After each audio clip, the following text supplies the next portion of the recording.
सोचो अगर कल सुबह से इंडिया में कोई भी नया लॉ सिर्फ एक इंसान डिसाइड करने लगे, ना पब्लिक की आवाज, ना कोई चेकिंग, ना कोई अप्रूवल, क्या ये डेमोक्रेसी होगी?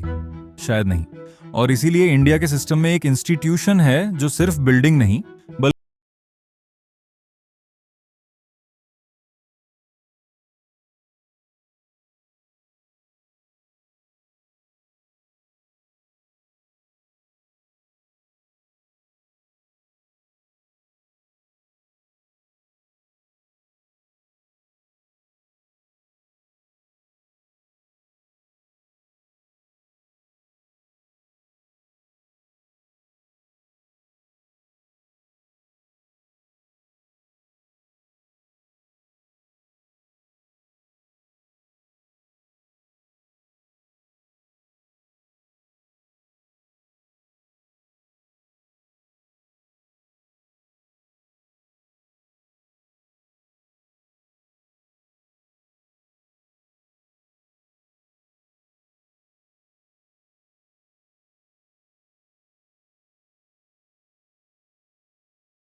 पास होते हैं तो उन्हें एक एक्स्ट्रा लेवल की चेकिंग मिलती है।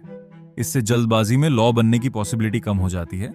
इसीलिए ये सोचना कि राज्यसभा की कोई इंपॉर्टेंस नहीं है, सही नहीं है। और एक और कॉमन मिथ भी यहीं क्लियर हो जाता है। कई लोग सोचते हैं कि प्राइम मिनिस्टर अकेला लॉ बना सकता है, लेकिन रियलिटी ये है कि लॉ पार्लियामेंट पास करती है। इसी तरह ये कहना भी गलत है कि पार्लियामेंट सिर्फ डिबेट करती है। पार्लियामेंट लॉ बनाती है, बजट अप्रूव करती है और गवर्नमेंट को अकाउंटेबल भी रखती है। अब वही सवाल जिससे हमने शुरुआत की थी, अगर पार्लियामेंट ही ना होती तो क्या होता? गवर्नमेंट पर प्रॉपर अकाउंटेबिलिटी कम हो सकती थी। लॉ पब्लिक रिप्रेजेंटेटिव्स के बिना बन सकते थे।